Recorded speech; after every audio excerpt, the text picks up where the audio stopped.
অর্থী যেমনটি বলছিলেন যে গতকাল থেকে কিন্তু পেট্রোল পাম্পগুলোতে বেশ লম্বা লাইন ধরে চালকেরা তেল নিয়ে যাচ্ছেন। আজকে পরিস্থিতিও কিন্তু ঠিক একই রকম রয়েছে। আজকে ফিলিং স্টেশনের চিত্র যদি আপনাকে দেখাই, এই মুহূর্তে আমি আছি বিজয় সরণির একটি স্টেশনে। এখানে কিন্তু দেখবেন যে আসলে লম্বা লাইন রয়েছে গাড়ি এবং মোটরসাইকেল দুটিরই। সেই সাথে কিন্তু এই লম্বা লাইন বিজয় সরণি এই স্টেশন থেকে শুরু করে একদম মহাখালী রেলগেট পর্যন্ত ছাড়িয়েছে।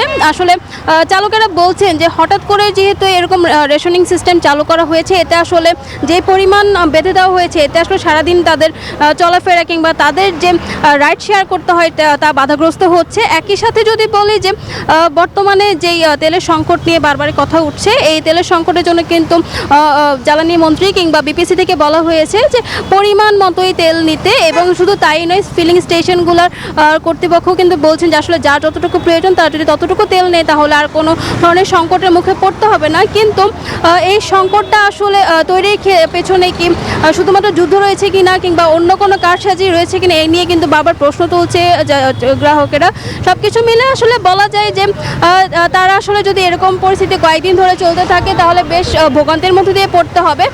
শুধু তাই নয়, যে এরকম জ্বালানি সংকটের মধ্যে দিয়ে থাকলেই কিন্তু দেখা যাবে যে নগরের বেশ কিছু সংখ্যক মানুষ কিন্তু আসলে রাইড শেয়ারিংয়ের উপর নির্ভরশীল, তারা কিন্তু আসলে ক্ষতিগ্রস্ত হবে। তো এই নিয়ে কিন্তু চালকদের মধ্যে বেশ শঙ্কায় রয়েছে। এই ছিল এখান থেকে আমার কাছে সর্বশেষ তথ্য।